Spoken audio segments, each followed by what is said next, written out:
네, 두 번째 강의 시작하도록 하겠습니다. 오늘은 먼저 말씀을 드렸듯이 인공지능을 위한 파이썬에서 떻게 보면은 가장 기본적인 내용을 좀 말씀을 드릴 거예요. 아마 좀 파이썬을 많이 다뤄보신 분들은 이 내용이 너무 익숙하실 거고, 지난 시간에 비해서는 내용 자체가 굉장히 이제 쉬운 내용을 다뤘는데, 이제 그 이유가 먼저 기본적으로 선생님들께서 파이썬을 두 번째 학기 동안 이제 듣고 계시니까 기본적인 문법에 대한 이해가 이제 대부분 있으신 줄 알았는데, 이제 인공지능은 사실은 이제 기존의 파이썬에서 활용하던 거랑은 살짝 이제 다른 부분들이 좀 많이 있어요. 이제 그런 거에서 좀 인공지능에 필요한 문법들만 따로 뽑아서 가장 기본적인 것만 먼저 말씀을 드릴 예정이고요. 이제 여기에서 좀 발전을 시켜가지고 저희가 이제 좀 더 인공지능의 다양한 분야별로 한번 몇 개 만들어 보도록 하겠습니다. 그래서 일단 오늘은 기본 기능 먼저 학습하도록 하겠습니다. 이제 첫 번째로는 저희가 이제 어떤 게 필요하냐면요. 인공지능을 만들기 위해서 이제 다양한 저희가 뭐 함수나 명령어들을 활용을 해야 되는데, 파이썬이 굉장히 효과가 좀 쉽다라고 느끼는 게 다른 언어들에 비해서 라이브러리라는 기능이 굉장히 생각보다 강력하더라고요. 저도 이제 인공지능, 뭐 파이썬을 이제 공부하게 된 지 한 3년 정도 되었는데, 그 전에 다른 언어들에 비해서 혼자 공부하기도 좋았고, 그다음에 속도가 빨랐던 이유는 너무 잘 갖춰진 라이브러리가 있었기 때문이에요. 이 라이브러리인 게 결국은 이제 함수들의 이제 모음이라고 할 수 있는데, 뭐 매트플로리브 같은 뭐 그래프 그리는 거, 그다음에 판데스처럼 데이터 쉽게 다룰 수 있는 거, 이러한 다양한 라이브러리들이 많은데, 일단 기본적으로 저희가 많이 활용하는 어, 그 라이브러리 같은 경우는 넘파이를 굉장히 많이 활용을 합니다. 넘파이 같은 경우는 이런 라이브러리는 파이썬에 있는 기본 기능이 아니라 어, 다른 따로 이제 별도로 되어 있는 거기 때문에 항상 저희가 어, 넘파이나 뭐 매트플로리브 그다음에 판테스를 사용하기 전에 불러오는 작업이 먼저 선행이 돼야 한다. 그래서 이제 어떻게 불러오는지부터 시작을 한번 해보도록 하겠습니다. 먼저 이제 import numpy 라고 치시면 되는데, 결국은 numpy라는 이름의 라이브러리를 가지고 오겠다라는 의미고요. 결국 import는 모든 종류의 라이브러리를 가지고 올 때 import를 사용하게 됩니다. 그 다음에 numpy를 가지고 와서 이제 항상 numpy를 다 칠 수 없잖아요. 사실 numpy는 라이브러리 이름 자체가 짧기 때문에 저희가 그냥 써도 되는데, 이제 만약에 긴 이름이 나오면은 그때그때마다 쓰기 힘들잖아요. 그래서 저희는 이거를 MP라고 좀 축약해서 쓰겠다라고 적용해 주시면 됩니다. 그래서 실행을 시켜 주시면은 넘파이를 사용하실 수 있는 배경을 우리가 만들었다라고 할 수 있습니다. 다음에 넘파이 같은 경우는 사실 이제 배열에서 굉장히 큰 힘을 가지는데요.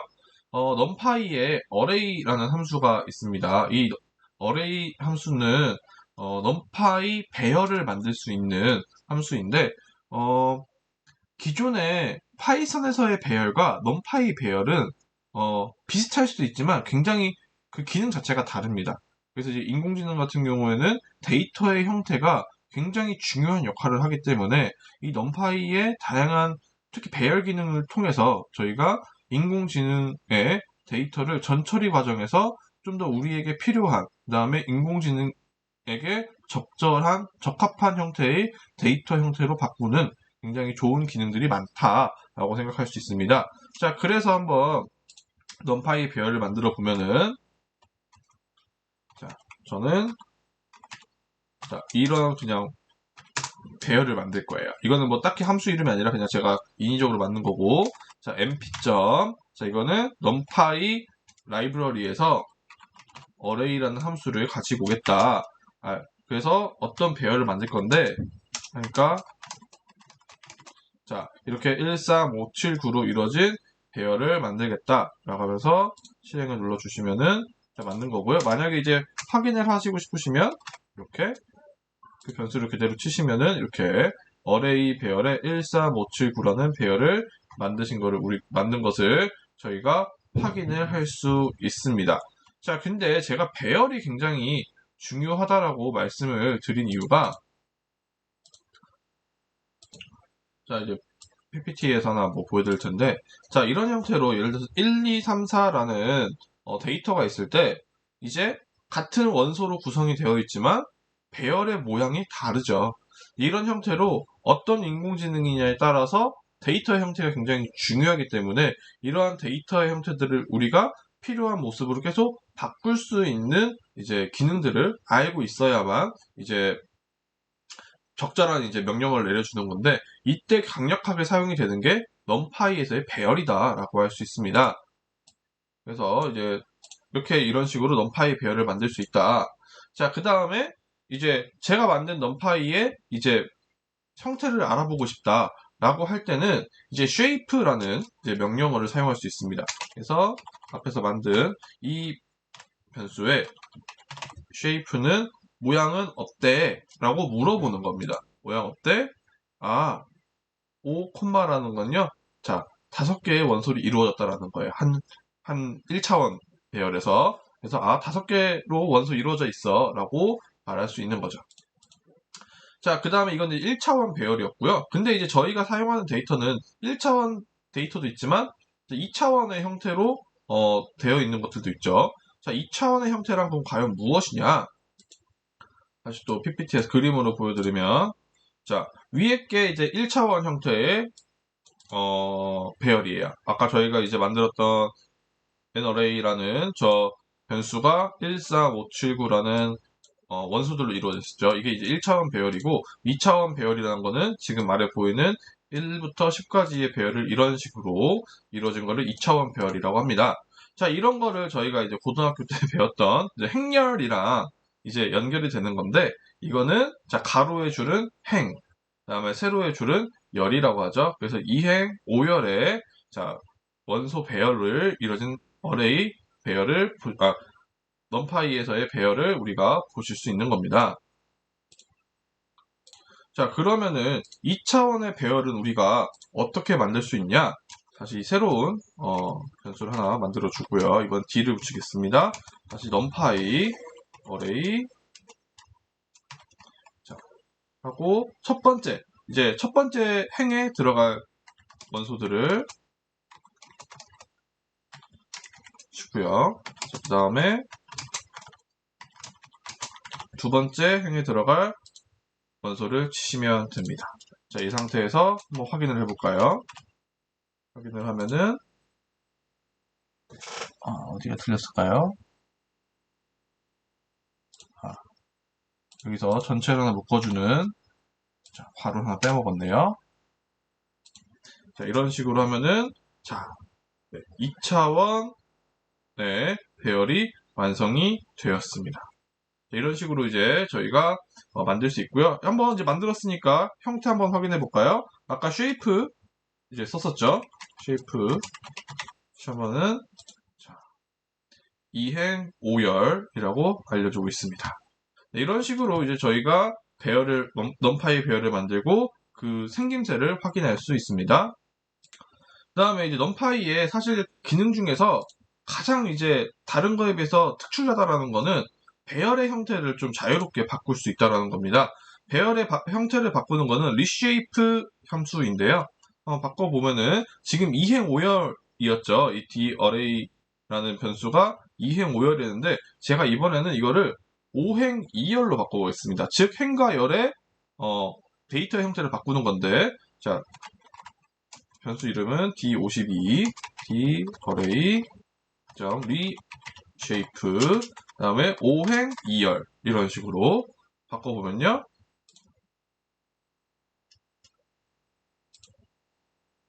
바꿨죠? 그 다음에 한번 확인해 볼까요? d52 치면은 이런 식으로 아까 위에서는 5행 2열의 2행 5열의 배열이었다면은 여기는 5행 2열의 데이터로 바뀐 모습을 보실 수 있습니다.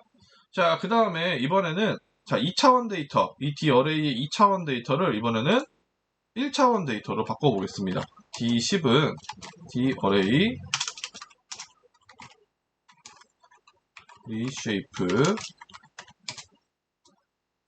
그다음에 확인차 D10 해서 치면은 자, 1차원 데이터로 바뀐 모습을 보실 수 있습니다. 자, 이런 식으로 numpy에는 굉장히 배열을 바꿀 수 있는 형태가 있고요. 이거는 데이터 전처리 과정에서 굉장히 유용한 함수이다라는 거 기억해 두시면 되겠습니다. 자, 그 다음에는 이 numpy 함수에는 저희가 원하는 대로 배열을 새롭게 만들어주는 함수도 있습니다. 즉, 여기서는 저희가 들어가는 원소의 값을 자, 이미 저희가 다 지정을 해준 상태였죠. 자, 근데 그게 아니라 아예 함수 자체에서 새롭게 만들 수도 있습니다. 자, 지금 만드는 함수는 자, numpy의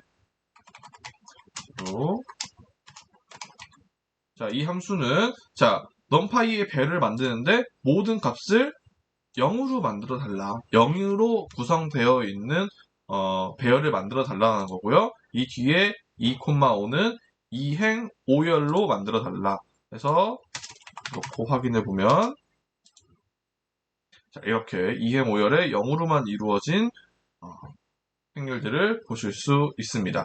자, 그 다음에 이번에는 자, 1로만 이루어진 거 한번 만들어 볼까요? 자, 1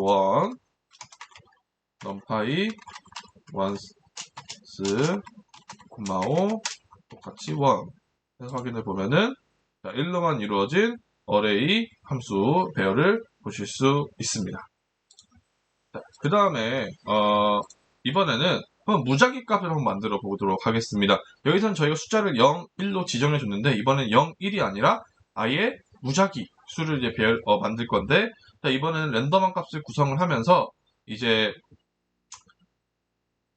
숫자를 저희가 지정하는 개수대로 이제 나올 수 있다라는 거죠. 자, r이라는 변수를 만들고 자, numpy에서 랜덤한 값을 뽑을 건데 이 land라는 함수는 0부터 1 사이에서 무작위 값을 균일하게 이제 생성하는 함수예요. 균일한 값으로. 그러니까 그래서 이제 그다음에 이 안에 들어가는 거는 3개를 우리가 뽑아내겠다. 그래서 해보시면은 이런 식으로 0부터 1 사이에서 무작위로 값을 선택한 것입니다. 자, 그러면은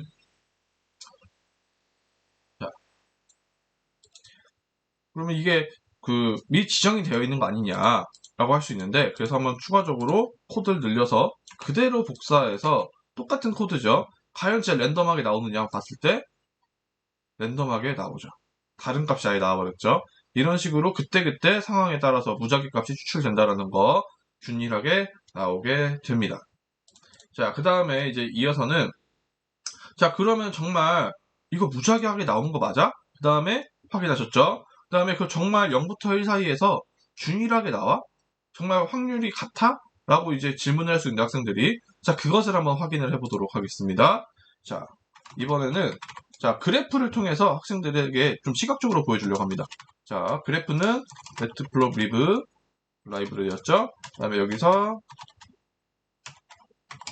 이거는 PLT로 줄여서 활용을 할 거고요. 자, R1000이라는 인자를 만들었고, 자, numpy에서 랜덤, 랜드 함수. 자, 이번에는 랜덤 값 1000개 가지고 오겠습니다. 1000개 랜덤 값 무작위한 거 가지고 올 거고요. 자, 그 1000개 있는 값을 히스토그램으로 표현할 거예요. 수학에서 히스토그램으로 표현을 하고요. 자, 거기에 자, 격자 무늬까지 표현을 하겠습니다. 그래서 실행을 해보면 자, 이런 식으로 자, 값이 어디에 얼만큼 분포가 되어 있는지를 나타내는 건데 지금 1000개다 보니까 이제 완벽하게 균일하진 않아도 대략적으로 비슷비슷하게 나온 것을 저희가 확인할 수 있다는 거죠. 자, 그러면 이게 이 1000이 아니라 더 값이 늘어난다면은 더 균일하게 늘어날 텐데 한번 해보도록 하겠습니다. 그대로 복사를 해서 얘는 안 해도 되고 이미 이제 위에서 이 라이브러리 가지고 왔으니까 이제 안 해도 됩니다. 자, 여기서 10만 개 해보겠다 내가. 그래서 한번 실행을 해보시면요. 자, 아까 1000개에 비해서 더 균일해졌죠. 정말 균등하게 우리가 확률적으로 균일하다라는 것을 눈으로 시각적으로 학생들에게 보여줄 수 있었습니다. 그래서 히스트라는 거는 이 안에 있는 변수의 값을 히스토그램을 표시하자. 그 다음에 그리드라는 함수는 히스토그램을 격자무늬 형태로 표시하자라는 명령어입니다. 자, 이번에는 좀 정규분포 값을 한번 만들어 보도록 하겠습니다. 자, 코드를 추가해 주시고요.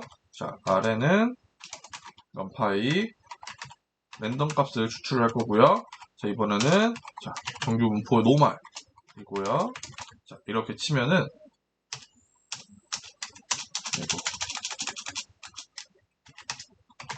확인을 해보시면은 자, 이런 식으로 나옵니다. 이거의 이제 의미를 말씀을 드리면은 첫 번째는 이제 평균을 0으로 그다음에 표준 편차는 1인 값이에요.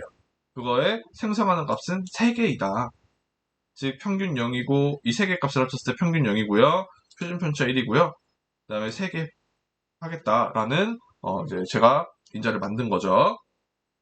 자, 그다음에 뭐 이어서 좀 더 추가적으로 해보면은 이번에는 값을 늘려서 1000개 한번 해보겠습니다. 자, numpy 랜덤 자, 정규 분포로 가지고 올 거고요. 자, 평균 또 0, 표준편차 1, 자, 1000개의 값을 추출할 겁니다. 자, 똑같이 히스토그램으로 볼 거고요. 똑같이 격자무늬까지 확인을 해보겠습니다. 자, 그러면은 이런 형태로 정규 분포가 이루어져 있죠. 이렇게 정규 분포가 이루어져 있습니다. 자, 그 다음에 이제 넘어가서 마지막으로는 한번 자, 특정 값 사이에서 어디 사이에서 이제 무작위 값을 한번 추출할 건데 이번에는 정수를 한번 생성을 해보도록 하겠습니다. 정수를 무작위로 뽑아내는 거예요. 자, 예를 들면은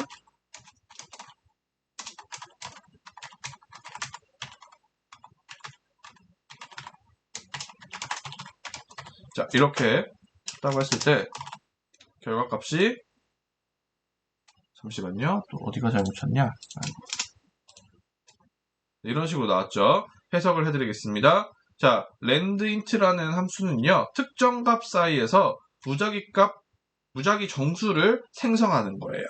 그래서 ni라는 numpy 배열을 만들었고요. 그 값은 1과 100 사이에서 5개의 무작위 정수를 생성한다. 자, 그러면은 저희가 학생들이랑 뭐 게임을 하거나 어떤 뭐 특정한 균등한 상황을 만들어 확률적으로 균등한 상황을 만들어서 뭐 학급에 이용을 해야 된다라고 했을 때 이러한 함수들을 배열을 이용한다면은 저희가 학생들과 좀 더 재미있는 활동이 될 수 있다라는 거죠. 왜냐면 무작위 값이 나오니까. 그래서 좀 더 뭐 재미 요소 있을 때 할 수 있는 점 알아두시면 되겠습니다. 자, 그 다음에 이제 저희가 할 거는 지금 여기까지는 가장 기본적인 numpy 배열에 대해서 저희가 한번 알아본 거고요. 자, 이번에는 반복에 대해서 함께 좀 배워보려고 합니다. 반복에 대해서 배울 거고요. 항상 거의 이 형태가 그대로 반복이 돼요. 일단 제가 코드를 짤 때는 왜냐하면은 제가 파이썬을 배우기 전에 양적 연구에 대해서 공부할 때는 SPSS라는 프로그램만 쓸 줄 알았어요. 설문지를 돌려서 거기서 나온 데이터를 가지고 통계를 내는 건데 이번에도 논문을 하나 제가 출판을 했는데 그것도 옛날에 썼던 거다 보니까 SPSS로 제가 통계를 돌렸거든요. 이제 그거 같은 경우는 서울 시내 2,000명의 초등학생들을 대상으로 한 연구였는데 제가 하다 보니까 SPSS에 2,000명의 데이터를 넣어가지고 분석을 하는데 걔가 좀 버벅거리더라고요. 사실 2,000명이라는 데이터가 많은 데이터가 아닌데도 버벅거리는 걸 보고 이게 대용량의 데이터에서는 확실히 한계가 있구나. 특히 이제 빅데이터라는 거죠. 빅데이터 부분에는 한계가 있구나. 근데 이 파이썬이나 선생님들이 다른 강의에서 들으신 R 같은 경우에는 이 빅데이터에서 굉장히 큰 효과를 가지고 있어요.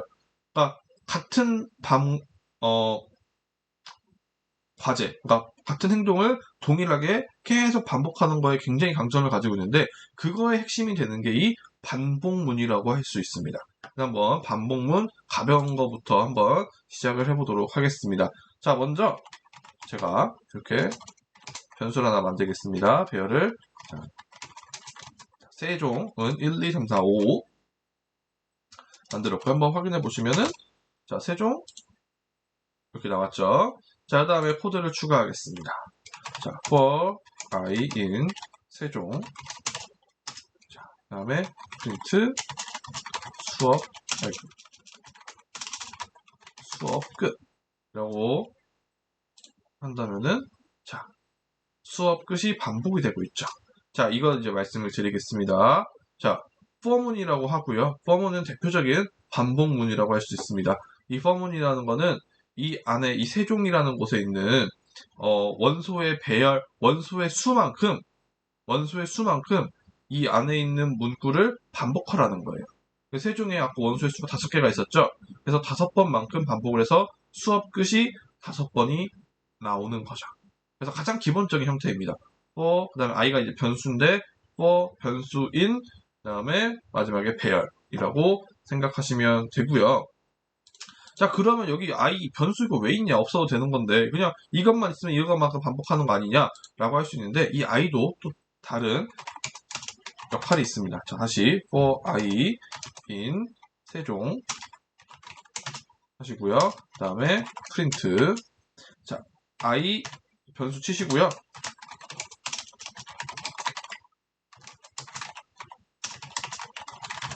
자 이런 식으로 치시게 되면은 자 이런 식으로 반복이 됩니다. 즉 이 변수라는 거는 위에 있는 이 배열 원소를 하나씩 가져오는 역할을 하게 되는 거예요.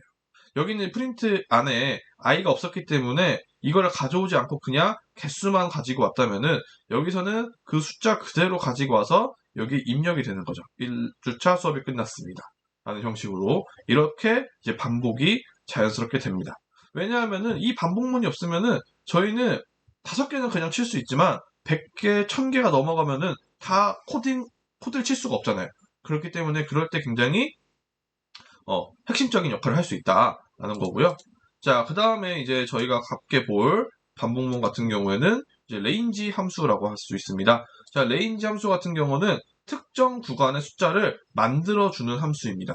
저희가 뭐 1부터 5까지는 그냥 하나하나씩 손으로 칠 수 있었지만 100개 같은 경우는 치기 힘들잖아요. 이제 그러한 반복문이라고 할 수 있습니다. 자, 그래서 일단은 기본적으로 저희는 자 1부터 7까지의 한번 배열을 만들어 보겠습니다. 자 7, 1은 range 1, 8, 1이라고 할 수 있다. 자 그래서 배열 한번 확인해 보시면요. 자 1, 2, 3, 4, 5, 6, 7이 나오는 거죠. 자 range 같은 경우 좀 설명을 해드리면은 첫 번째는 시작하는 숫자예요. 1부터 8이라고 써 있죠. 8까지 나오는 게 아니라 여기 7까지 돼 있죠. 끝 숫자 바로 전까지만 출력이 됩니다. 그래서 8이라고 쓰면 7까지만 되는 거고요. 1이라는 거는 너 얼마씩 건너뛸 거야? 1씩 건너뛸 거야? 라는 함수라고 할 수 있습니다. 근데 좀 더 이제 쉽게 간다면은 자 range 자, 10만 써보겠습니다. 그 다음에 list 10이라고 치면은 자 0부터 9까지가 나왔죠. 자 시작하는 숫자가 0일 때랑 건너뛰는 숫자가 1일 때는 생략이 가능합니다. 얘는 원래 이 10이 아니라 0, 10, 1이었는데 그게 0이랑 1은 생략이 가능하니까 이런 식으로 써도 이 파이썬이 인식을 한다라고 할 수 있습니다. 자, 그 다음에 이제 반대로 숫자가 커가는 경우도 있지만 작아지는 경우도 있잖아요. 10은 작아지는 거 하겠습니다. 자, range 자, 10부터 시작을 해서 마이너스 1 전이니까 0까지 갈 거고요. 마이너스 1씩 건너뛸 거예요. 그래서 배열 확인해 보면 이런 식으로 19, 87, 65, 4, 3, 2, 1, 0 이라고 만들 수 있는 거죠. 한번 숫자를 크게 한번 할 수도 있겠죠. 저희가 어쨌든 반복이라는 건 숫자가 클 때 효과가 있는 것이기 때문에 자 한번 R 56 아무거나 치시고요. range 자, 제가 100개를 해보겠습니다. 100 list R 56 그래서 치시면은 이런 식으로 100까지 99까지 나오는 것을 보실 수 있습니다. 자, 이렇게 쉽죠? 자, 그 다음에 그러면은 이 for문과 range 함수를 한번 합쳐서 가보도록 하겠습니다. 자, for문, 자, i 변수인 range, 자, 1,8 프린트,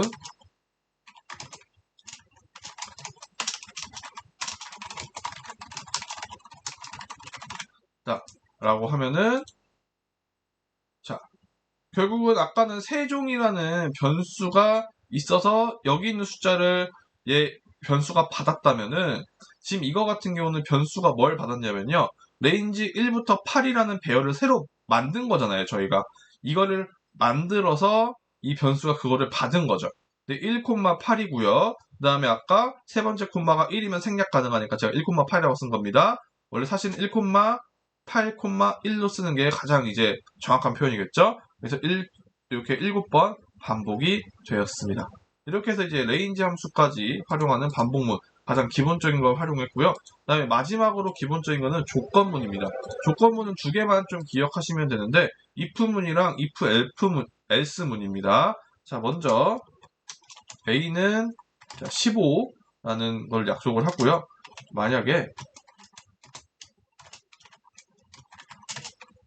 자, a가 10보다 크면은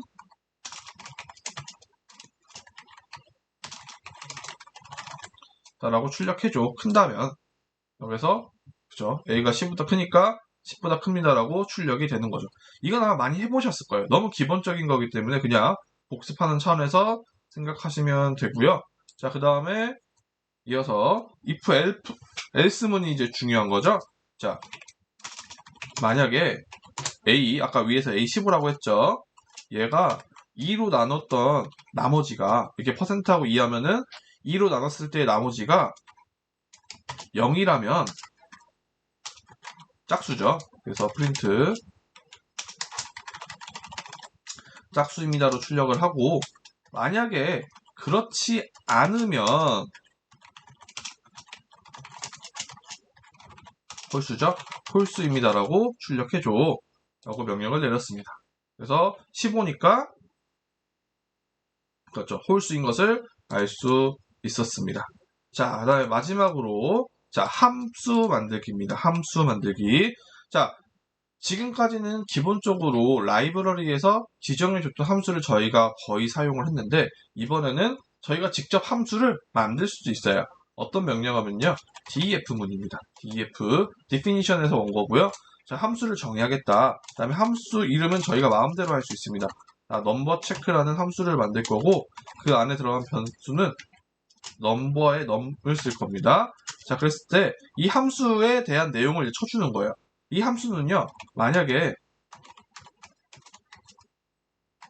나누기 2에서 자, 나머지가 0이면은 똑같이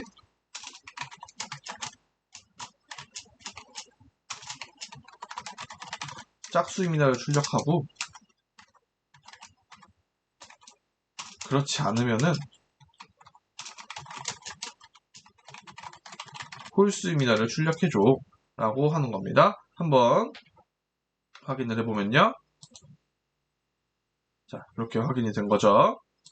그래서 얘 한번 이 함수 제대로 확인을 해보면 함수 이름이 자, 넘버 체크 함수이고요. 이 안에 이제 변수를 넣으면 되는데 만약에 뭐 3을 넣었습니다. 3이면은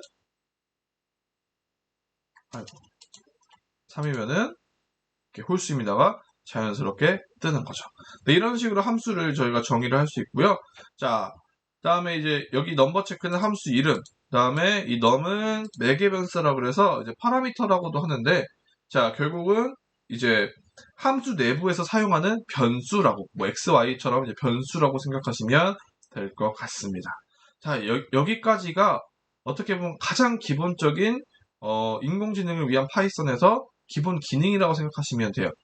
뭐 예를 들면은 영어에서 따지면은 그냥 알파벳 배운 다음에 이제 그 다음에 처음 배우는 뭐 주어 목적어 등등의 가장 기본적인 문장의 형태를 배우는 곳이다 라고 이해를 하시면 될 것 같습니다. 그래서 일단 기본적인 기능은 여기서 마무리를 지었고요. 이거를 바탕으로 좀 더 수업에서 활용할 수 있는 분야까지 한번 제가 이야기를 나눠보도록 하겠습니다. 자,